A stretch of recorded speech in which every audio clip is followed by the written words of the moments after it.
Hello students, हम कर रहे हैं क्लास 12th अकाउंट्स के important question for compartment preparation के लिए। क्वेश्चन है, a business earn average profit of rupees 1 lakh during the last few years.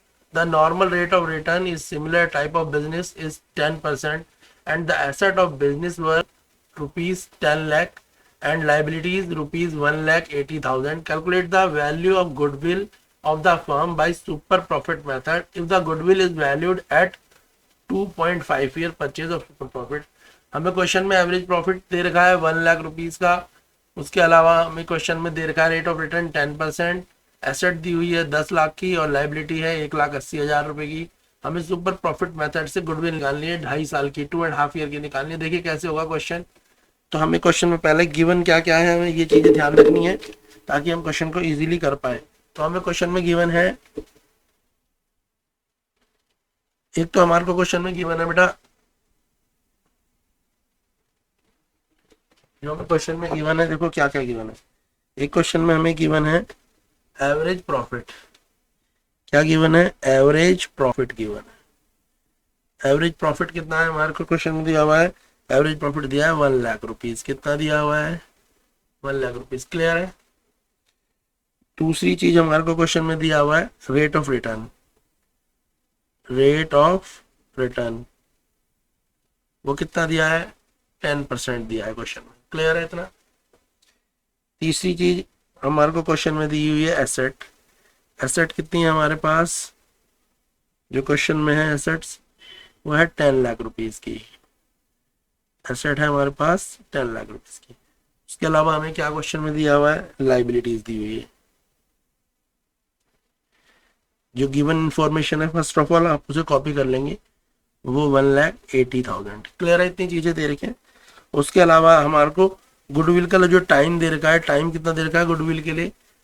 वो दे रखा है हमारे को 2.5 ईयर, 2.5 ईयर्स की निकालनी है हमें गुडविल। ये क्वेश्चन में हमारे को इन्फॉर्मेशन गिवन। यहाँ तक तो कोई दिक्कत ही नहीं है हमें क्वेश्चन में। और क्वेश्चन में हमें जो वैल्यू निकालनी है वो किस पे निकालनी है? सुपर प्रॉफिट पे मेथड पे निकालनी है। तो पहले हमें सुपर प्रॉफिट मेथड का फॉर्मूला पता होना चाहिए। तो भाई सुपर प्रॉफिट मेथड का फॉर्मूला क्या होता है? सुपर प्रॉफिट मेथड का फॉर्मूला है बेटा, क्या सुपर प्रॉफिट का मतलब? Average profit minus normal profit. ये बात तो क्लियर है। Average profit minus normal profit, ये सुपर प्रॉफिट का फॉर्मूला है। क्लियर है। आपको क्वेश्चन में एवरेज प्रॉफिट भी गिवन है। आपको निकालना क्या है? आपको निकालना है नॉर्मल प्रॉफिट। अगर आपको नॉर्मल प्रॉफिट भी निकल जाएगा तो आप एवरेज प्रॉफिट से नॉर्मल प्रॉफिट को माइनस करेंगे, सुपर प्रॉफिट निकल जाएगा। और फिर जो सुपर प्रॉफिट निकलेगा उसको 2.5 ईयर से मल्टीप्लाई करेंगे तो आपकी गुडविल निकल जाएगी। क्लियर है। तो आइए हम फटाफट निकालते हैं नॉर्मल प्रॉफिट। तो नॉर्मल प्रॉफिट का फॉर्मूला क्या होता है हमें पता ही है। नॉर्मल प्रॉफिट का जो फॉर्मूला होता है capital employed, capital employed into rate of return. यही होता है, रेट ऑफ रिटर्न। तो सबसे पहले हम क्या निकालेंगे? कैपिटल एम्प्लॉयड निकालेंगे। तो कैपिटल एम्प्लॉयड कैसे निकलेगी? तो कैपिटल एम्प्लॉयड का फॉर्मूला देखो क्या है। तो कैपिटल एम्प्लॉयड का फॉर्मूला है एसेट माइनस लाइबिलिटी। तो एसेट कितनी थी क्वेश्चन में? 10 लाख रुपीज की थी, गिवन थी। और लाइबिलिटी कितनी की थी? 1,80,000 की। दो एसेट्स में से लाइबिलिटी को माइनस करेंगे तो आपकी जो कैपिटल एम्प्लॉयड निकल के आएगी वो कितनी निकल के आएगी? 10 लाख में से आप 1,80,000 को माइनस करेंगे, आपकी कैपिटल एम्प्लॉयड कितनी निकलेगी? वो कितनी निकलेगी? वो निकलेगी 8,20,000 रुपीज की। सब्ट्रैक्ट कर लेना। तो हमारी कैपिटल एम्प्लॉयड कितनी निकली? 8,20,000 रुपए निकल गई। अब इससे हम क्या करेंगे? सीधे नॉर्मल प्रॉफिट निकाल लेंगे। नॉर्मल प्रॉफिट का फॉर्मूला लगाएंगे। नॉर्मल प्रॉफिट का फॉर्मूला, कैपिटल एम्प्लॉयड कितनी है? 8,20,000। और हमारे को रेट ऑफ रिटर्न कितना दे रखा था? 10% दे रखा था ना क्वेश्चन में। देखा है ना? देखो क्वेश्चन में देख लो, आपको रेट ऑफ रिटर्न कितना दे रखा है क्वेश्चन में? 10% दे रखा है। क्लियर है ना? तो बस आप कैपिटल एम्प्लॉयड इंटू 10% सॉल्व करेंगे तो आपका जो नॉर्मल प्रॉफिट निकल के आएगा वो कितना निकल के आएगा? वो निकल के आएगा 82,000 रुपीज। निकल गया नॉर्मल प्रॉफिट 82,000 रुपीज। क्लियर है यहाँ तक? क्लियर है। तो यहाँ तक क्लियर है ना बेटा? अब क्या करोगे? अब आप सिंपली निकाल सकते हो क्या, सुपर प्रॉफिट। तो सुपर प्रॉफिट का फॉर्मूला क्या है, सुपर प्रॉफिट। तो सुपर प्रॉफिट का फॉर्मूला हमने बताया था क्या है, average profit minus normal profit. Average profit आपको क्वेश्चन में गिवन था, कितना था एवरेज प्रॉफिट, देख लो क्वेश्चन में। एवरेज प्रॉफिट हमारे क्वेश्चन में शुरू में ही दे रखा है कि बिजनेस अर्न कर रहे हैं और कैपिटल एवरेज प्रॉफिट कितना है 1,00,000 रुपीज दे रखा है ना क्वेश्चन में। और अभी आपने क्या निकाला है, नॉर्मल प्रॉफिट निकाला है। तो एवरेज प्रॉफिट कितना है 1,00,000 रुपीज और नॉर्मल प्रॉफिट कितना आया 82,000 रुपीज कैपिटल एम्प्लॉयड को लगा के। तो 1,00,000 में से 82,000 को माइनस करेंगे तो आपका जो सुपर प्रॉफिट आएगा वो कितना आएगा, सुपर प्रॉफिट आ जाएगा 18,000। कितना आ जाएगा 18,000 रुपीज। और आपको क्या निकालनी है, गुडविल निकालनी है। और गुडविल किस पे निकालनी है, 2.5 ईयर की परचेज पे निकालनी है। तो 18,000 को आप किससे मल्टीप्लाई कर देंगे 2.5 से। तो 18,000 को जब आप 2.5 से मल्टीप्लाई करेंगे तो आपका आंसर क्या आएगा, आपका आंसर आएगा 45,000 रुपीज। तो जो आपके पास गुडविल आई 2.5 ईयर की वो कितनी आएगी 45,000 रुपीज आएगी। क्लियर है। तो सबसे पहले क्या करा, हमारे पे जो भी इंफॉर्मेशन गिवन थी उनको लिख लेंगे। फिर फॉर्मूला याद होना चाहिए हमें सुपर प्रॉफिट का। सुपर प्रॉफिट का फॉर्मूला क्या होता है, average profit minus normal profit. और नॉर्मल प्रॉफिट निकालने का तरीका क्या है, capital employed into rate of return. Question में कई बार कैपिटल एम्प्लॉयड गिवन होती है और कई बार नहीं गिवन होती। दी होगी तो डायरेक्ट आप रख देंगे, और अगर नहीं दी हुई है तो आप क्या करेंगे, एसेट से लाइबिलिटी को माइनस करेंगे, आपकी कैपिटल एम्प्लॉयड निकल के आ जाएगी। जो भी कैपिटल एम्प्लॉयड है उसकी हेल्प से आप क्या करेंगे, नॉर्मल प्रॉफिट निकाल लेंगे, क्योंकि capital employed into rate of return. तो आपकी क्या नॉर्मल प्रॉफिट कितना आ जाएगा 82,000 रुपीज आ जाएगा। और इसके बाद आप क्या लगाएंगे, सुपर प्रॉफिट का फॉर्मूला लगाएंगे। सुपर प्रॉफिट क्या होता है, average profit minus normal profit. Average profit question में गिवन था 1,00,000, नॉर्मल प्रॉफिट आपने कैलकुलेट करके निकाला 82,000। तो आपका सुपर प्रॉफिट कितना आया 18,000 रुपीज आ गया। क्लियर है इतना। और फिर गुडविल क्वेश्चन में दी हुई होती है 2, यहाँ पे लिखा है 2.5 ईयर की, कई बार 2 ईयर 3 ईयर जो भी लिखी हो उससे सिंपली आप मल्टीप्लाई करेंगे। इस तरीके से आपका आंसर करेक्ट आएगा। नेक्स्ट क्वेश्चन देखते हैं। नेक्स्ट क्वेश्चन है हमारा, बहुत अच्छा क्वेश्चन है। क्वेश्चन है आपका, Shanti and Satya were partner in the firm sharing profit in the ratio of 4:1 on 31st March 2013। Their balance sheet was as follow. Balance sheet given है, लाइबिलिटी साइड में क्रेडिटर 45,000 के हैं, वर्कमैन कंपनसेशन फंड 40,000, सत्या का current account 65,000 का है, capital शांति और सत्या की है 2 लाख और 1 लाख। एसेट साइड में बैंक जो है 55,000 है, डेटर 60,000 के हैं, स्टॉक 85,000 के हैं, फर्नीचर 1 लाख का है, मशीनरी 1,30,000 की है और शांति का करंट अकाउंट 20,000 रुपये का है। कुछ इसमें एडजस्टमेंट दी हुई है। फर्स्ट एडजस्टमेंट में Shanti took over 40% of stock at 10% less. Shanti ने जो स्टॉक की कीमत है कितनी है 85,000 की है, उसमें से उसने 40% स्टॉक लिया है और जो उसके पैसे दिए हैं वो भी 10% कम दिए हैं उसकी वैल्यू से। जो यहाँ पे वैल्यू दे रखी है ना, बुक वैल्यू जो होगी उससे भी 10% पैसा कम दिया है और बाकी बचा हुआ स्टॉक जो है 40,000 रुपये में बेच दिया। उसके अलावा फर्नीचर रियलाइज हुआ है 80,000 रुपये से, यानी 80,000 रुपये में फर्नीचर भी चला गया। 1 लाख का फर्नीचर था, कितने में सेल हुआ 80,000 में। कुछ अनरिकॉर्डेड इन्वेस्टमेंट थी, उन सारी इन्वेस्टमेंटों को 20,000 में भेज दिया। कुछ इन्वेस्टमेंट हैं जिनके बारे में गिवन नहीं है पर उनका 20,000 रुपये मिला है। मशीनरी को घाटे में बेचा है 60,000 रुपये लॉस में, यानी मशीनरी कितने की थी 1,30,000 की, 60,000 उसमें से घटा दोगे तो 70,000 रुपये में मशीन बिकी है। डेटर जो रियलाइज हुआ है 55,000 रुपये में हुआ है। डेटर यहाँ पे कितने का था 60 का, तो डेटर का भी 55,000 रुपये मिला है। उसके अलावा एक कोई आउटस्टैंडिंग बिल है 19,000 का, वो पे करा हुआ है। हम रियलाइजेशन अकाउंट बनाएंगे। चलिए देखते हैं क्वेश्चन कैसे होगा बेटा। तो सबसे पहले हम रियलाइजेशन अकाउंट में क्या करेंगे बेटा, जितनी भी एसेट्स हैं जो आपको दिखाई दे रही है ना, क्रेडिट साइड में दिखाई दे रही है, जितनी भी एसेट उनको सबको कहाँ रखेंगे, डेबिट साइड में रखेंगे। ठीक है। और जितनी भी आपको कोई लाइबिलिटी दिख रही है वो डेबिट साइड में दे रही है, लाइबिलिटी को हम क्या कर देंगे क्रेडिट साइड में। तो सबसे पहले क्या करेंगे, हम बैलेंस शीट को खाली करेंगे। बैलेंस शीट की एसेट और लाइबिलिटी जो है, एसेट और लाइबिलिटी उनको क्या करेंगे, बैलेंस शीट से हटाएंगे और प्लेस करेंगे। सबसे पहला काम यही करना है। क्लियर है ना, आपको पता है। ठीक है। तो चलिए देखो कैसे होगा। ये हमारे पे एक रियलाइजेशन अकाउंट है, लिखेंगे रियलाइजेशन को पर्टिकुलर रुपीज। ये आपको पता है ये डेबिट साइड होती है और ये क्रेडिट साइड होती है, इतनी बात तो पता है ना बेटा। तो अब देखो जो क्वेश्चन में जितनी भी एसेट्स हैं उनको क्या करेंगे, हम जितनी भी एसेट्स हैं उनको कहाँ लिख देंगे, डेबिट साइड में लिखेंगे। और जितनी भी लाइबिलिटी है उनको कहाँ लिख देंगे, क्रेडिट साइड में लिख देंगे। तो देखो एसेट्स कौन कौन सी है यहाँ पे, एसेट है हम पे डेटर, स्टॉक, मशीनरी और फर्नीचर, और लाइबिलिटी क्या है हम पे क्रेडिटर है। तो सबसे पहले इनको, ठीक है, किनको, डेटर, स्टॉक, मशीनरी और फर्नीचर, इनको कहाँ लिख देंगे, डेबिट साइड में लिखेंगे। ठीक है, चलिए सबसे पहले यही काम करते हैं। तो सबसे पहले एसेट्स है हमारी, तो पहली एसेट कौन सी है हमारे पे, डेटर। कौन सी एसेट है, डेटर। डेटर कितने का है, 60,000 का, कितने का है, 60,000 का।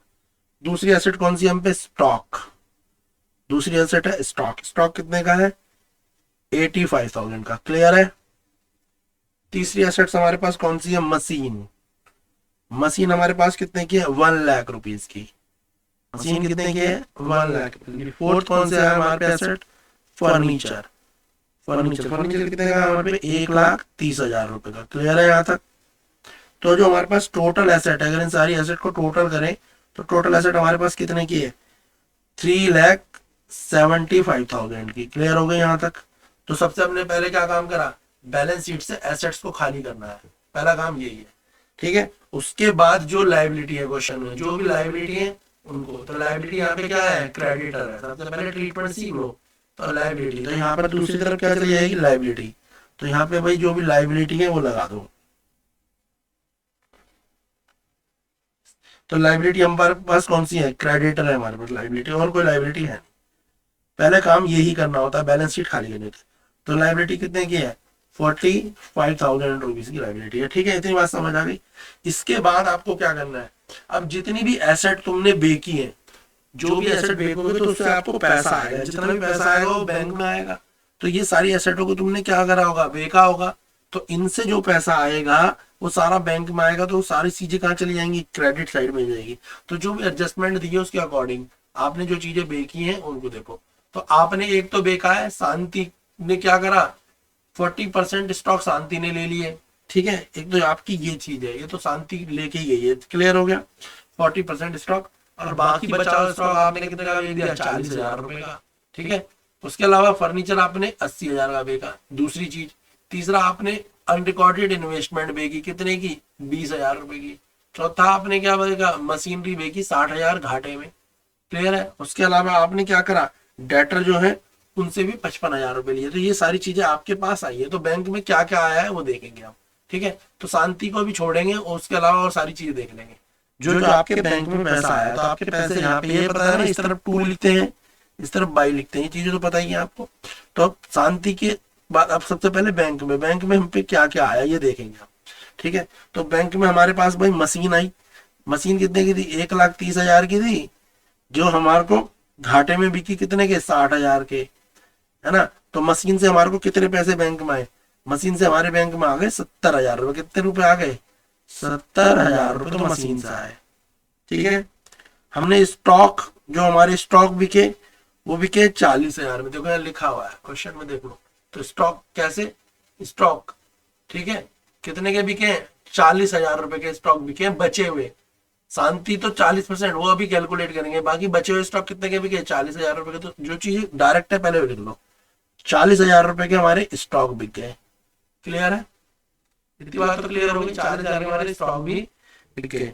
तीसरी चीज हमारा फर्नीचर बिका, क्योंकि देखो पहले तो हम बैलेंस शीट खाली करते हैं, तो जो भी हमारी पास एसेट की चीजें होती हैं वो हम डेबिट साइड में लिख देते हैं, लाइबिलिटी साइड क्रेडिट में, जब भी हम रियलाइजेशन अकाउंट बनाते हैं। उसके बाद जो पैसा हमारे पास आएगा उस सारे को हम क्रेडिट साइड में लिखेंगे, जो पैसा हम देंगे वो सारा डेबिट साइड में लिखेंगे। यही रूल है रियलाइजेशन का। ठीक है, तो हमारे पास किसका पैसा आया, हम पे फर्नीचर का पैसा आ चुका है, वो हम पे मशीन का पैसा आ चुका है। एक पैसा ही किसका है, 70,000 रुपए किसका आया, मशीन का आया।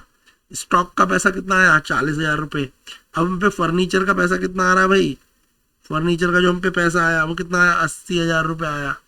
देखो क्वेश्चन में लिखा हुआ है, देख लो गौर से, क्वेश्चन में क्या बोला हुआ है ये देखो।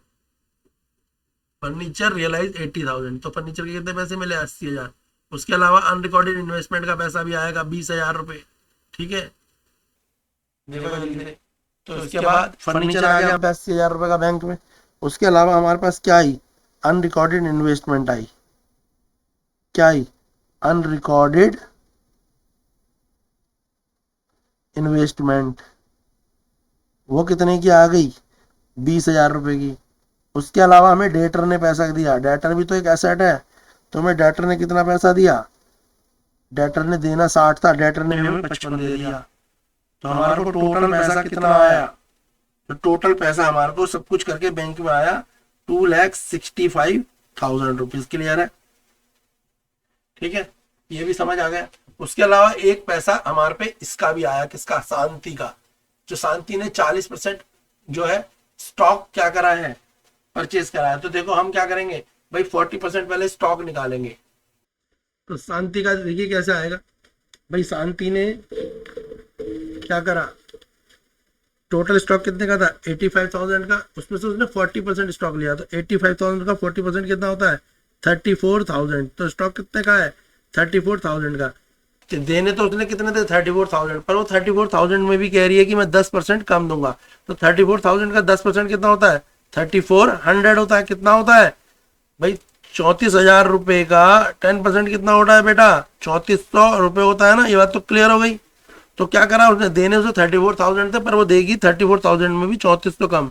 तो शांति कितने दे रही है, 30,600। कैसे करा हमने, टोटल स्टॉक का 40% निकाला, वो कितना आया, 34,000। ठीक है, अब 34,000 का भी 10%, यानी 34,000 का भी 10% देगी। तो 34,000 में 10% माइनस कर दो, तो कितने देगी, 30,600 रुपए। ठीक है, तो 30,600 रुपए क्या हुआ, ये भी एक पैसा आया हमारे पास। तो यहाँ क्या लिख देंगे हम, बाई शांति अकाउंट। भाई जो शांति के अकाउंट से जो हमारे पे पैसा आया, ठीक है, वो कितना आया, 30,600। और 30,600 किसका है, ये स्टॉक का पैसा है।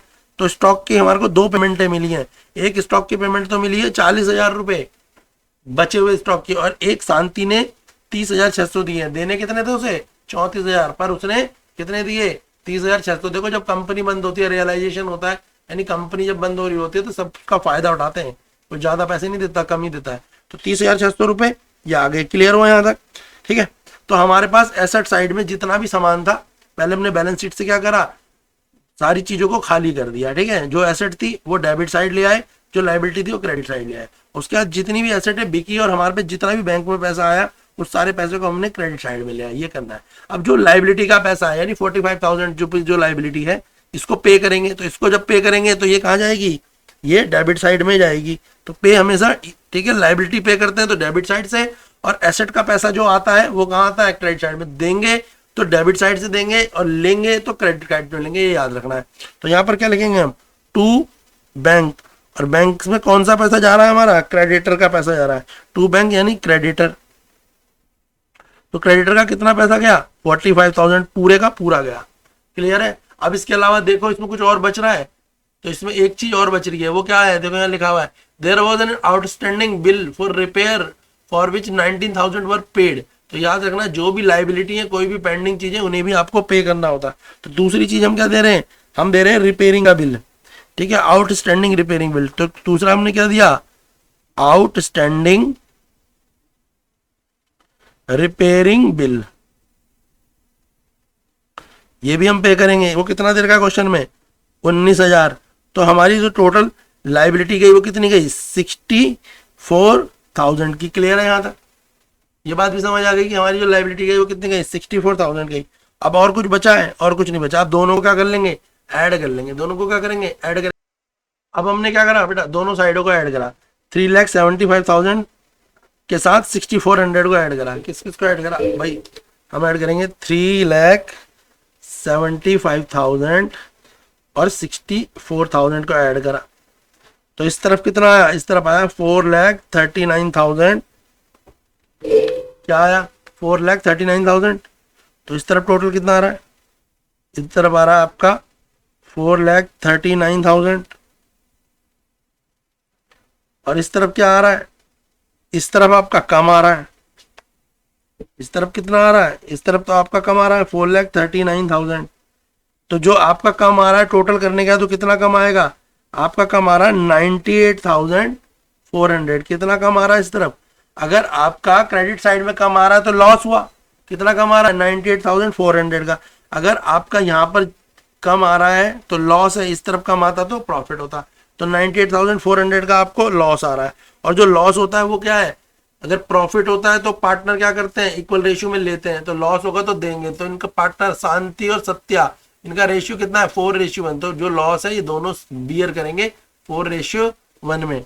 तो 98,400 का जो रेशियो है ये एक तो देगा 1/5 के पार्ट में, और दूसरा देगा 98,400 को 4/5 के पार्ट में। क्यों? क्योंकि उनका दोनों का रेशियो क्या है, 1:5 लिखा है ना, 4:1। तो एक को 1 है, एक का 4 है। तो जब सॉल्व करेंगे तो इसका कितना आएगा, एक का तो आएगा 1:5 में आएगा 19,680, और जो 4:5 है उसका आएगा 78,720। तो यानी जो लॉस है दोनों देंगे, तो यहाँ पे क्या हो जाएगा, बाई लॉस ट्रांसफर। क्या हो जाएगा, लॉस ट्रांसफर हो जाएगा। भाई प्रॉफिट होता है तो प्रॉफिट भी तो ट्रांसफर होता है, तो ऐसे ही लॉस कौन देखेगा, लॉस भी ये देखेंगे जो प्रॉफिट देखते हैं। तो जो लॉस है, शांति को जो लॉस होएगा वो कितना होएगा, 78,720 का, और सत्या को जो लॉस होएगा वो कितना होएगा, होएगा 19,680 का। बहुत अच्छा क्वेश्चन है ये, ठीक है। एक बार दोबारा रिपीट समझ लो। सबसे पहले हमें क्या करना होता है, जैसे जो बैलेंस शीट हमारे को गिवन है क्वेश्चन में, उसमें से जितनी भी एसेट है ये क्रेडिट साइड में, इन्हें डेबिट साइड में ले जाओ, और जितनी भी लायबिलिटी है डेबिट साइड में उन्हें क्रेडिट साइड में लाओ। उसके बाद जिन जिन चीजों को बेच के आपके पास पैसा आ रहा है, जिन चीजों से पैसा आपके पास आएगा, उन चीजों को क्या करो, जैसे आपको इन सब चीजों को बेच कर क्या आया, पैसा मिला, जो पैसा आपको आएगा वो आप सारा क्रेडिट साइड में खोगे। एसेट को सेल करके जो इनकम बनी वो क्रेडिट साइड में। लायबिलिटी को पे करने में, यानी जो एक्सपेंस को पे करने में आपकी इनकम कम हुई, वो कहाँ आएगी, वो डेबिट साइड में आएगी। इनकम जो आएगी वो कहाँ आएगी, वो क्रेडिट साइड में आएगी। और एक्सपेंस जो आप पे करोगे वो कहाँ से करोगे, वो डेबिट साइड से करोगे। ध्यान रखना, फिर टोटल कर लेना। अगर आपका क्रेडिट साइड कम आ रहा है तो आपको लॉस होगा, अगर आपका डेबिट साइड कम आ रहा है तो आपको प्रॉफिट होगा। यानी क्रेडिट साइड कम आने पे लॉस होता है और क्रेडिट साइड ज्यादा आने पे प्रॉफिट होता है। वेरी इंपॉर्टेंट क्वेश्चन है, 6 मार्क्स का आता है।